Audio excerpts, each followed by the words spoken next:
جاهز؟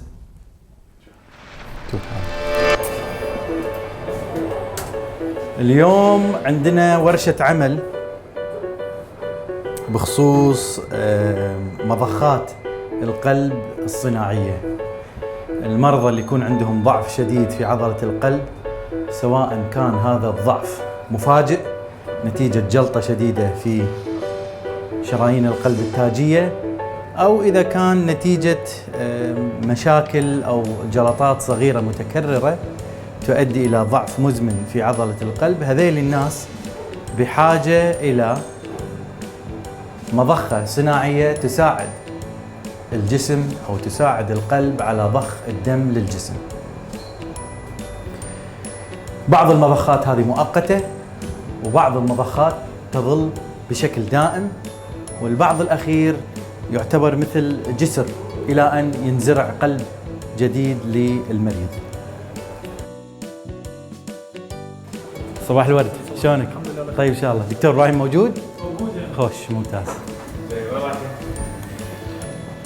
رايحين ندردش مع دكتور إبراهيم رشدان، أتمنى يكون عنده وقت لنا يعطينا فرصة نسأله بعض الأسئلة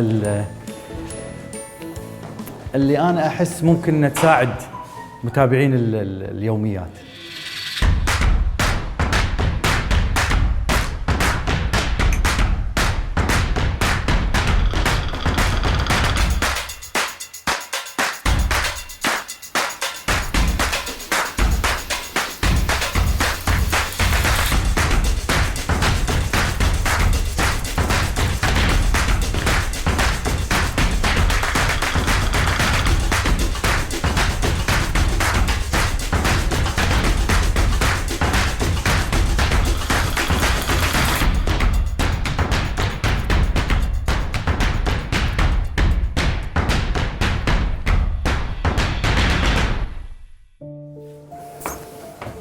السلام عليكم. صباح الخير. من قاعد يصارخ؟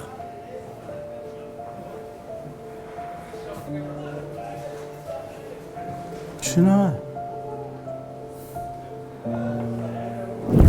وصور اكثر من صوره وحط دعامه وصور لك الدعامه وطاشها للدعامه، بس انت لان حالتك شويه تحتاج استشاره اطباء اخرين، اضطر انه هو يخلص. التشخيصيه ما تطول، تاخذ لها 5-10 دقائق.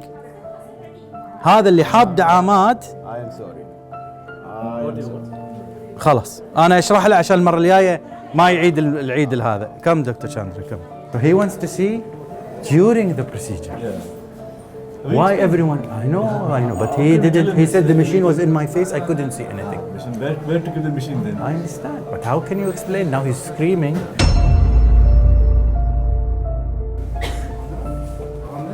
الكوب ضيعناه يا ميثم. اللي صار المريض زعلان. الناس عادة تقول ان انت تقدر تشوف القسطرة والدكتور قاعد يسويها، لان جهاز الاشعة كان بوجهه ما قدر يشوف الشاشة والقسطرة قاعد تنعمل، فهو زعلان يقول ليش ما عاملتوني مثل باقي المرضى وخليتوني اشوف القسطرة والدكتور قاعد يسويها. فبالرغم ان انا قلت له انه ممكن انت تشوف الحين القسطره لانها مسجله، يقول لا ايش عقبه، انا ابي اشوفها وقت التصوير مو عقب التصوير. فزعلان. شلون اتعامل مع مريض مستاء؟ اول شيء طبعا لازم تسوي انه تعرف ليش زعلان. تساله، تحاول تستفسر منه عن سبب الغضب، وبعدين تحاول ان تراضيه. يعني هو هذا مريض عنده قلب، عنده انسداد الشرايين، عصبيه زايده مو زينه له، فتحاول ان انت تهديه باي طريقه ممكنه. يعني اسئله شو اللي راضيه، شو اللي ممكن انه يريحه، شنو اللي ممكن انه يرضيه، واذا ما فيها صعوبه انك انت تعطيه الشيء اللي يرضيه سوي له اياه. يعني انا دائما اسال شنو تبي؟ افكر ما هو الضرر المترتب على انك انت تعطيه هالشيء.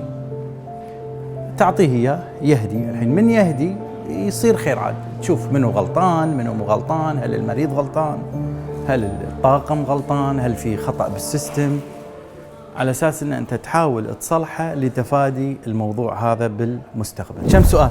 حبيبي ها؟ كان وي؟ شو حبيبي تامر؟ وين تبينا نصور ميثم؟ أنت وين تبي؟ وين تبي؟ any place In the corridor in your is the best office. place. I think so. I agree with you. إنزين، سؤالي الأول دكتور إبراهيم، ليش اخترت هالتخصص هذا؟ يعني way back when، شو اللي خلاك تدخل؟ ليش اخترت انت التخصص مالك؟ أنا I'll tell you why.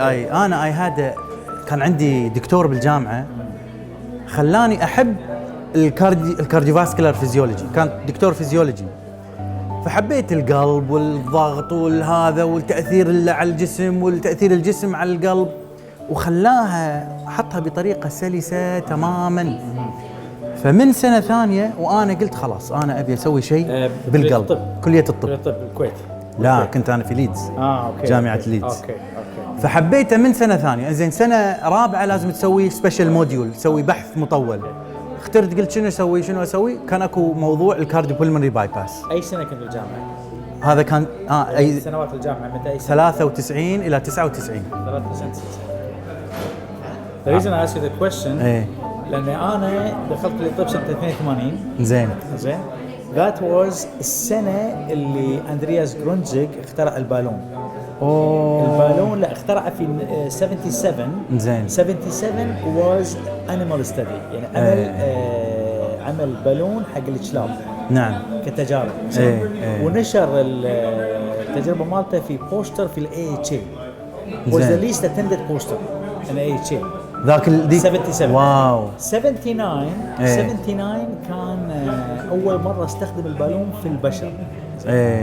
فكان that was the time that I was طبعا initially the news did not come، مو من الحين النيوز عشان لما توصلك. فانا في بدايتي في كليه الطب ما كنت حاب الطب اساسا. انا كنت تفكيري هندسي فيزيكس. زين. باي ديفولت اي جوت باي ديفيوجن يعني الطب. بس اندرياس جرونزيج زين سوى البالون حل بسيط جدا حق الشرايين المسكره، وقتها ما كان في لها جراحه. صح. فتومي الموضوع هذا موضوع هندسي. كليك مباشره. فانا كنت افكر بالانترفنشن كارديولوجي وباللي سواه جرونزيج قبل لا اتخرج. واو.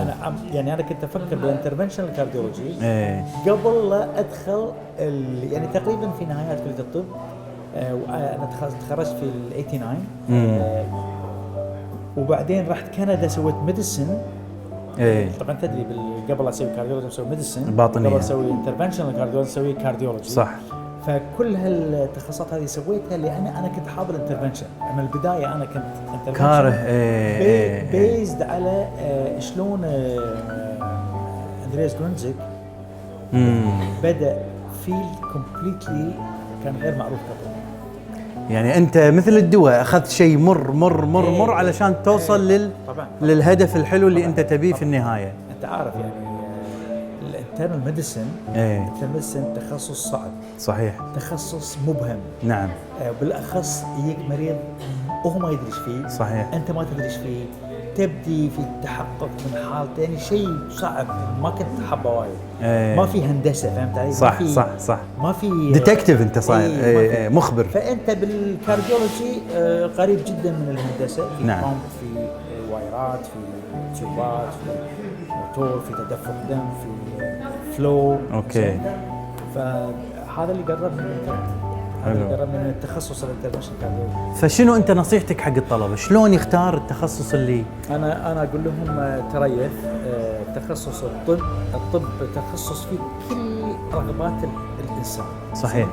من مفكرين نقول اللي يحبون التفكر بالباثولوجي مثلا ما عندهم علاقه مع المرضى، يشوفون انسجه، يشوفون خلايا، يشوفون اشياء هذه، يقدرون نختبر نوعيات هذه من الناس، الى تاخذ ناس الباطنيين اللي يشوفوا المرضى ويسالهم اسئله ويتعامل معاهم، الى الجراحين، الى بالنص الانترفنشنالست. زين. فكل التخصصات موجوده، فاي رغبه عندك في قلبك حتجد في الطب شيء يناسب تخصصك. اللي انصحهم فيه هو اهم نصيحه ان لا تخلي دكتور مو زين في شغله ياثر عليك. نعم. بمعنى اخر يعني مثلا الجراحين معروفين شويه اجريسيف اكثر، زين. الباطنيين شويه مور ريلاكس، بس مش العاده. نعم. تلقى بعض الاحيان تلقى طالب يقرر انه ما يسوي جراحه لانه ما عجب الجراح الفلاني. هذا دكتور ابراهيم علم من اعلام قسطرة القلب، وتعليقه على بعض الاسئله اللي كانت تجول في خاطري ويوجهونها لطلبه الطب، جاوب عليها من منظوره، وانا اتفق معاه في كل الاشياء اللي قالها.